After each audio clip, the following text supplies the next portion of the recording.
Good afternoon, Stockard teachers. The time has come for the 2019 Fall ACP, and as a review, we will engage in reviewing the testing plan.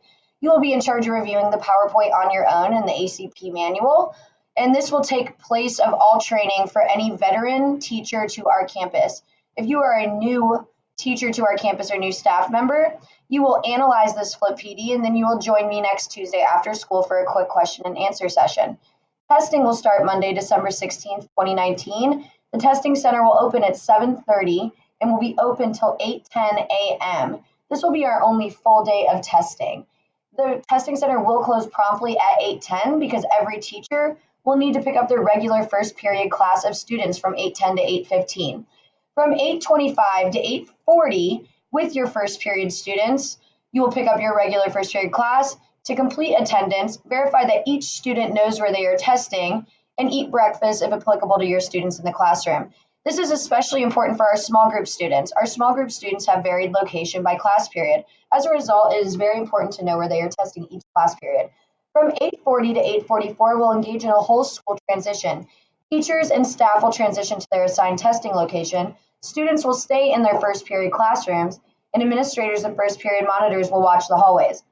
From 8:44 to 9, teachers and staff will serving as proctors will collect cell phones, pass out testing materials, and read ACP scripts, and first period monitors will prepare their positioning.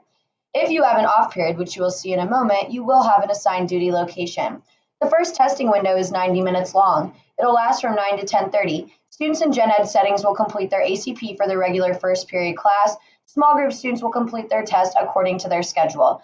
They will be completing their testing based on the same schedule as the Gen Ed students, with first period and fifth period both occurring on Monday. We will then have another whole school transition from 10:30 to 10:34 a.m. And students will transition to their fifth period classrooms during that time. Administrators will watch hallways, and fifth period monitors will turn in their testing buckets and transition to their locations. From 10:34 to 10:50, we will repeat the process of collecting cell phones, passing out testing materials, and reading the script. From 10:50 to 12:20 will be the second testing window that's 90 minutes, where students will complete their ACPs for their scheduled fifth period class. This day is a little longer, so as a result, from 12:20 to 12:30, we'll gather testing materials and prepare the testing classroom for lunch. From 12:30 to 1:51, students will be delivered lunch in their classroom, eat lunch in their classroom, while teachers and staff are relieved to turn in their testing buckets. We'll have one last whole school transition to seventh period from 1:51 to 1:55. From 1:55 to 3:40, only on that Monday, we will resume normal schedules where students will attend their seventh and eighth period class. The rest of the days, Tuesday, December 17th through Thursday, December 19th, will be completely different as there are early release days. Yes, that means students go home early. The day will start the same as it did on Monday, testing center opening at 7:30, picking up our regular first period students, because from 8:25 to 8:40, it's important to make sure every student, especially small group students, know where they are going to go. On Tuesday, students will take their second period test during the first testing window, Wednesday, third period, Thursday, fourth period. They will have the same testing window from 9 to 10:30. From 10 to 10:34, it'll be a whole school transition, where on Tuesday, students will transition to sixth period, Wednesday, seventh period, Thursday, eighth period. Then teachers and staff serving as proctors will engage in that last testing window. We will gather materials from 12:20 to 12:30 and organize the testing area. Teachers will remain in their assigned class from 12:30 to 1, and we will have relievers excuse teachers to turn in their testing buckets. It is imperative to turn in your testing bucket promptly as possible, as we have to gather all scantrons and return them daily. Then from 1 to 1:05, we will engage in dismissal. Students who want lunch will stop by the cafeteria and grab a sack lunch, and they must eat it there before they get on the bus. So it's important to prepare your testing rooms for ACP. Please make sure that looking at the sample schedule, that you are writing your schedule on the board for the teacher who will be administering the test in your room. So for ACP test, all testing materials, including pencils, highlighters, student answer sheets, and test booklets, will be picked up in the testing center. And that is at the beginning of the day from 7:30 to 8:10. For teacher-made tests, you are responsible for printing your tests and keeping them in your room. That teacher who will be administering the test in your room will only be picking up pencils and highlighters from the testing center. You are responsible for making sure that test is in your room.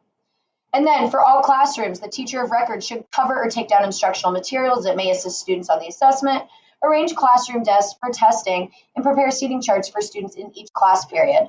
There will be an updated seating chart that I will send out to you by the end of the day tomorrow.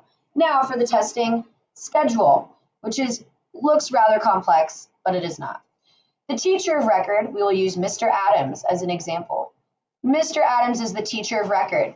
The teacher who will be testing him is Miss Minor, because the majority of teachers chose grade level as their preference for testing, 70 to 30%. So Miss Minor will test all of Mr. Adams' classes. If we see that X next to first period for Mr. Adams, that means that it's a planning period. So Miss Minor will either have a duty during that period or that period off. Fifth period, it's a TMT. That means she will administer a teacher-made test, which Mr. Adams will be responsible for keeping in the classroom. Second period will be the RLA 7 pre-AP. Then X, he has another period off. She will either have a duty or a period off. Third period, teacher-made test. Seventh period, ACP. Fourth period, ACP. Eighth period, teacher-made test.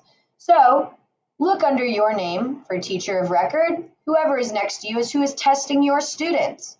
Testing teacher is testing your students. If you have anything in particular you'd like them to know, I would touch base with them. But I did try to make it, if you were a ELAR teacher, you were being tested by a math teacher, vice versa, social studies with a science teacher, vice versa. And if you are a teacher with all teacher-made tests, you are actually going to be staying in your room. For example, Miss Catherine Williams, she will be in her room for the entire time. So make sure you know, if you have any questions, please let me know. But we also have a morning duty schedule. Monday, if you have week 1 morning duty, you will be a week 1 duty assignment. Tuesday will be week 2 duty people. Wednesday will be week 3 duty people. Thursday will be week 1 duty people again. We will switch this off so everyone has an even amount of morning duty. Then it's really important to look at the ACP duty schedule in terms of location for first and fifth periods, second, sixth, third, seventh, fourth, and eighth. So for example, we said Mr. Adams has first period off. You will see that as a result, Miss Minor will be in the downstairs 7th grade hallway. Then Darby will be in that spot for 5th period. We will also have people helping out with lunch on that first day. So please review the duty schedule fully. If you are a veteran teacher, I know that this is nothing new for you, but if you are a new teacher, you probably have questions to follow. Please make sure to review the PowerPoint attached to this recording, and then also make sure to review the ACP manual. To show that you have completed this training, outside of my office tomorrow will be all the copies of the oaths. You will sign a copy of the oath and also sign the sign-in sheet. If you do not complete the oath or the sign-in sheet, you will be required to attend the training next Tuesday with all of the new teachers. If you have any questions, do not hesitate to ask. I know that this is complex. We have a really big school, and I am here to help. Thank you. Have a good day.